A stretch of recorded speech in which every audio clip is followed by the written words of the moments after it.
let's talk about weddings and magic.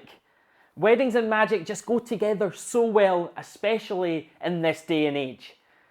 I spend 2 or 3 days every single week at the moment at other people's weddings performing magic tricks for their guests, for their families, for the event staff, and for the people that run the venue. I do all the kinds of magic from during the day to the evening, the drinks reception, to hosting the speeches, and, well, pretty much I've done magic at every step of the day. Back in December, I actually ended up performing magic in front of everybody before the bride and groom got married, because that's what they really wanted to happen. So, guess what? I've done that too. I never thought I would ever say that I would do that, but I've done it because they really wanted me to do it. However, let's discuss 5 tips that I would give to any wedding magician from me. Why am I saying from me? Well, I am now doing tons of weddings. I'm there every single week. I'm at wedding fairs all of the time. So some 5 tips that I would give to you to improve your wedding business like that. When you're working at a wedding fair, for example, I always recommend that you do not let people walk past without trying to sell to them. But what do I mean by that? Subtly sell to them. Hey guys, my name is Cammy, I'm a magician. Can I try and impress you in 30 seconds? If you're not impressed, you can walk away. Who's going to say no to that? That is how I get the majority of my bookings. The bookings from wedding fairs come from that. I literally say to them, guys, can I get 30 seconds of your time? I have got 30 seconds to show them something amazing, which then leads into 2 or 3 minute performance because they're already amazed. And then by the end of it, their expectations have went from 0 to 100 and they want to book you. There is tip number 1, and I would always recommend using that when you're doing wedding fairs. Tip number 2, packages. If you are a wedding entertainer, have your packages ready. Whether it's you're doing a drinks reception, and that is package number 1. Whether you're doing drinks reception and hosting the speeches, that is package number 2. And whether you're doing drinks reception, hosting the speeches, and magic round the table, there's package number 3. Put your packages together and then send it to the client. They can choose the package they want before you price it. Or after you've priced it. You may have a price per package. It just depends on you. For me, I travel up and down the country, so I have to have different prices for London as I do to Aberdeen. Because yes, at the moment, I'm doing weddings in London and in Aberdeen. Tip number 3.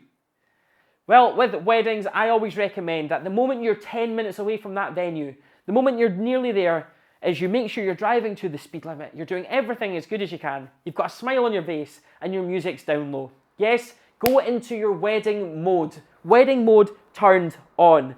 I highly recommend you do this because that is what's going to help you get in the positive mindset. Forget about what's going on in the real world. Forget about if you're having a bad day, you've had an argument with your partner.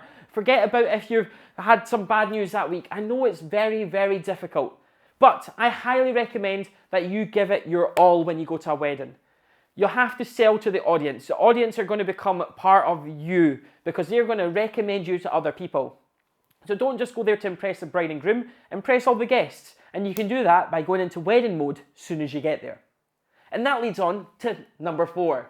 Tip number 4, impress all the guests. Yes, that is what you should be doing anyway, but don't be there. I've met so many magicians throughout the years that say, I've been paid, bride and groom are happy, that's all that matters.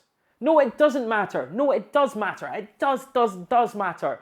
You have to impress as many people as you can because then they can start getting you bookings.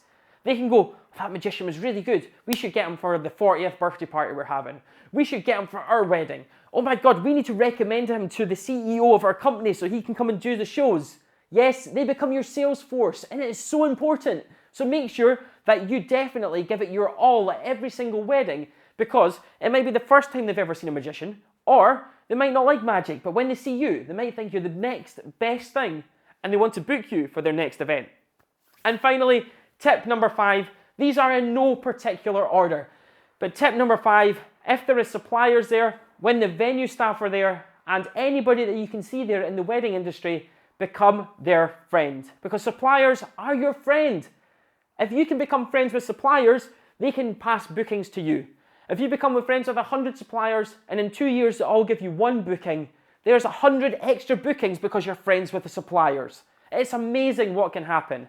If you become friends with the venue, when you're being friends with the venue, they can book you for events. I highly recommend doing that also. That is what I try to do. Turn up early, make sure you're definitely on time, but be early. Give it your all. Make sure the guests love you. Make sure when you're at wedding fairs that you get everybody in. But when you're there, become friends with the suppliers and the venues. And then you should get so much more bookings, so many more bookings. You should grow your company and you should be able to take it to the next level.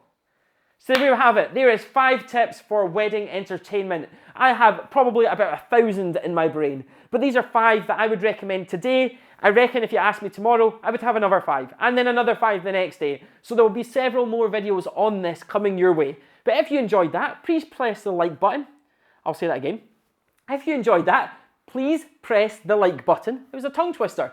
And comment below if you've got any tips that you would give to other people about your wedding magic. See you in the next video of the Business of Magic.